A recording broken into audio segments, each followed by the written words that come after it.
दामोदर ने महाराज और महारानी को मारने के बाद वो चंदर को भी नहीं बख्शा, उसे भी वही जहर दे के मार डाला। फिर वो बन बैठा बहादुरपुर का सबसे तानाशाह और वो एक एक करके आसपास के सभी राज्यों पर हमला करने लगा। अब सिर्फ दो ही राज्य बचे थे, एक उदयगिरी और कना का राज्य।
महाराज, आप फिर से एक बार सोच लीजिए, क्या उससे बात करना सही होगा? वो कभी भी समझौता नहीं चाहता।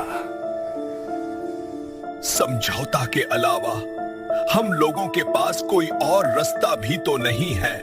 आज तक उससे जो भी राजाबाद या समझौता करने गया है, उसे या तो वो बंदी बना लेता है या तो मार डालता है अपनी चातुराई से। ये हम समझौते की बात युद्ध के मैदान के बीच करेंगे, जहां सिर्फ वो होगा और उसका सेनापति।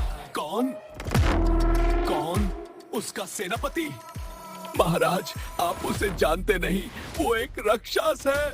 राक्षस, वो इतना शातिर और इतना क्रूर है कि दामोदर भी उसके आगे 10 कदम पीछे रह जाता है। ऐसा क्या किया है उसने जिसके कारण तुम उसे राक्षस कह रहे हो? बात सिर्फ 2 दिन पहले की है।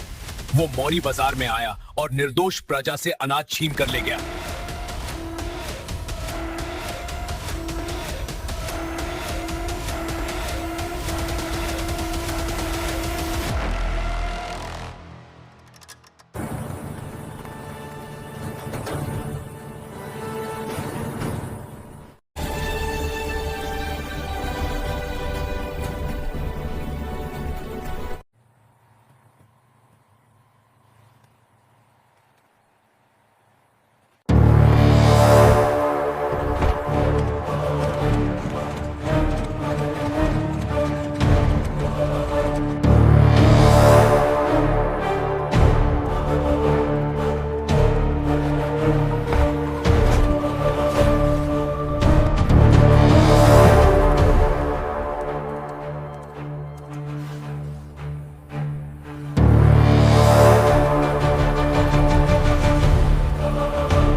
तुम लोगों का इस साल जितना फसल हुआ है वो महाराज को देना होगा।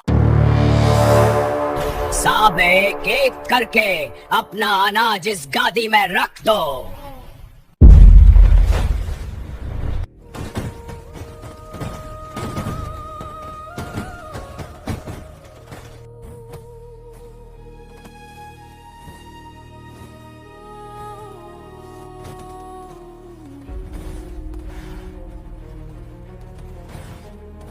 बाबा, ये सब अनाज तो हमारा है, हमें लोगों को क्यों दे? चुप करो, वो लोग सुन लेंगे। वहां खड़े होकर क्या बातें कर रहे हो तुम लोग? कुछ नहीं। जल्दी करो, अपना सारा अनाज यहाँ ले आओ। लाता हूँ। अनाज हम लोगों का है, हम तुमको क्यों दे?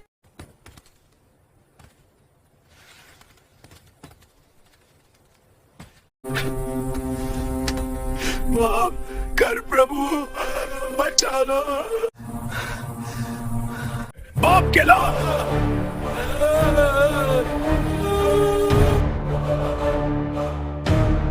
क्या हो रहा है वहां पर?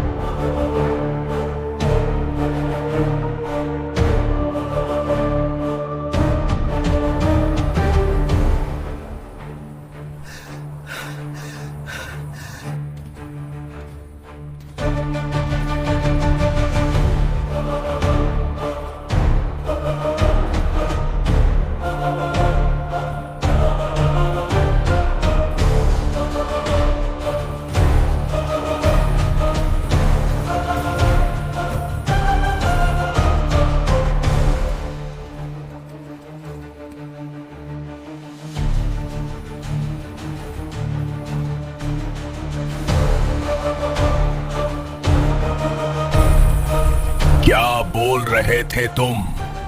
सब अनाज हमारा है, तुम लोगों को क्यों दे? हाँ, यह सब अनाज तुम लोगों का ही है। मालूम है हम तुम्हारा अनाज क्यों छीन लेते हैं? क्योंकि तुम लोग भूल ना जाओ तुम्हारा पाप कौन है।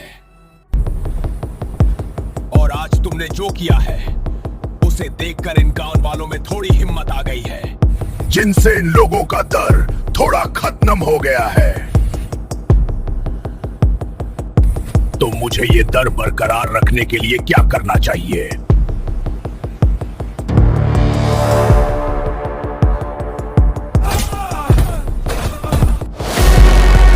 आंखें खोल कर देख लो, जो भी सर उठाने की कोशिश करेगा उसके साथ यही अंजाम होगा।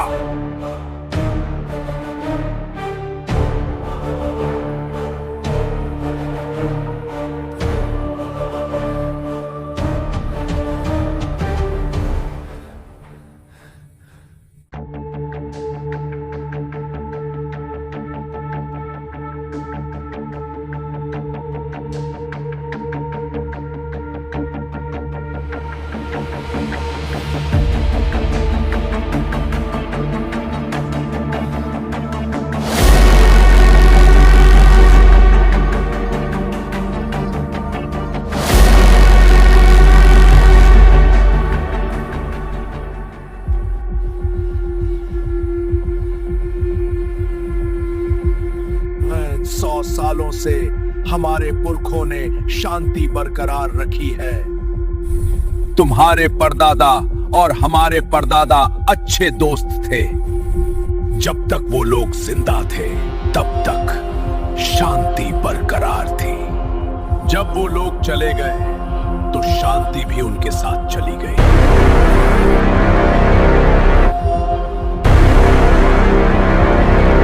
मैं तुमसे मित्रता करना चाहता हूं और तुम मुझसे कटुवाणी में बात कर रहे हो। ये गलती तुम्हारी नहीं बल्कि तुम्हें जन्म देने वाली तुम्हारी मां की है। एक दासी का बेटा जब राजा बनाएगा तो ऐसा ही होगा। बचपन से ही कुछ बातें मेरे सीने में तीर की तरह छुपती रही हैं। लेकिन आज तुमने जो बात कही वो बिल्कुल एक तलवार की तरह सीने में घुस गई है।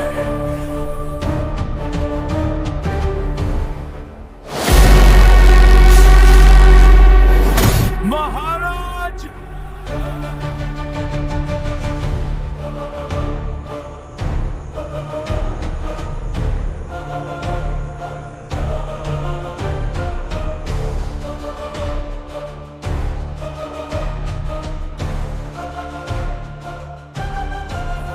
तुम लोग किसके लिए युद्ध करोगे? तुम्हारा राजा तो मर चुका है। क्यों तो आज से मैं ही तुम सबका नया राजा हूं, इस बात को मान लो। युद्ध इतनी जल्दी खत्म हो जाएगा मैंने कभी सोचा नहीं था। ऐसे में तो मेरी तलवार पर जंग लग जाएगी। चिंता मत करो, अभी भी एक और राज्य बाकी है। तब मैं अपनी तलवार को शत्रुओं के रक्त से स्नान कराऊंगा।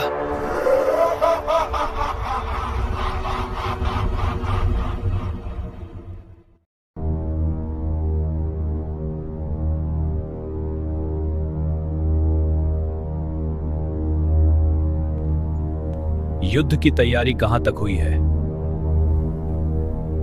युद्ध का न्योता भेज दिया गया है और साथ ही हमारी एक टुकड़ी भी, ताकि उन लोगों को मालूम पड़ जाए आपकी ताकत और खौफ क्या होता है।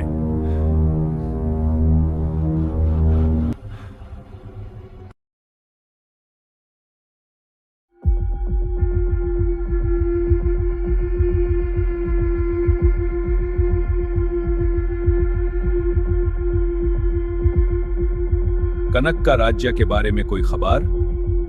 अब तक तो उनका यहां पहुंच जाना चाहिए था।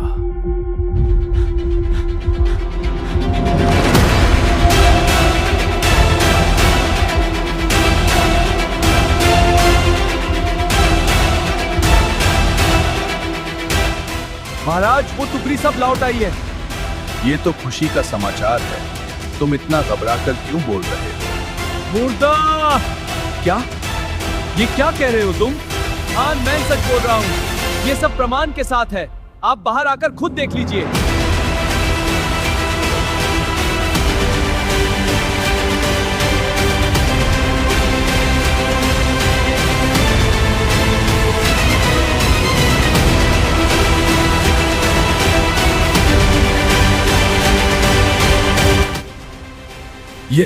ये सब कैसे हुआ? महाराज, एक आदमी था। रात का गहरा अंधेरा था जब हम कनक का राज्य की सीमा में दाखिल हुए।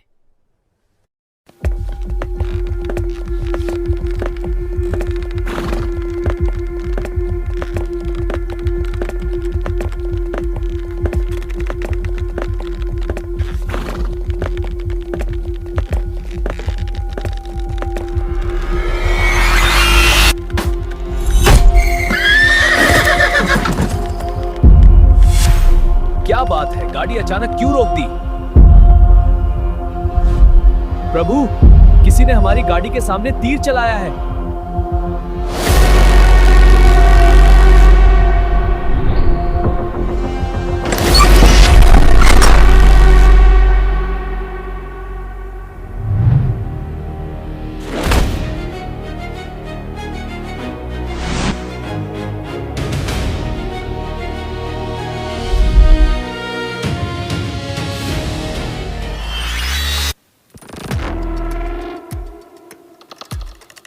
तुम लोग अगर आगे जाना चाहते हो तो अपने हथियार यहीं रख दो। ये कनक का राज्य का नियम है और जो भी नियम का उल्लंघन करेगा उसे सजाए मौत दी जाएगी। तुम्हें अंदाजा भी है मैं कौन हूँ? मेरा नाम सुनोगे तो कांप उठोगे। मेरी तलवार की धार के आगे तुम्हारी पहचान की कोई कीमत नहीं। सिपाहियों, आदेश है, इसे जीवित न छोड़ा जाए।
नाम हो तुम?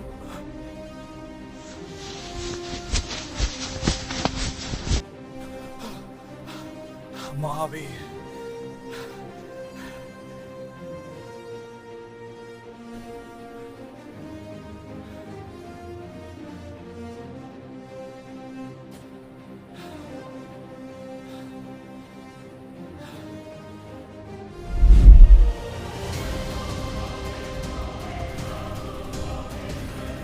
जिसने भी तुम लोगों को भेजा है जाकर उसे कह देना, अगर उसने कनक का राज्य की तरफ आंख उठाकर भी देखा तो तुम जिस जहान में भी छुपे होगे रक्षक तुम्हें ढूंढ कर मार डालेगा। ये संदेश जरूर पहुंचा देना।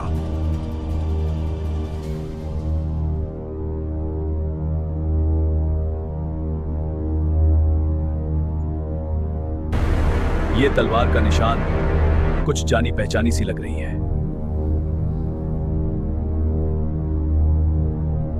महावीर, पर यह नामुमकिन है।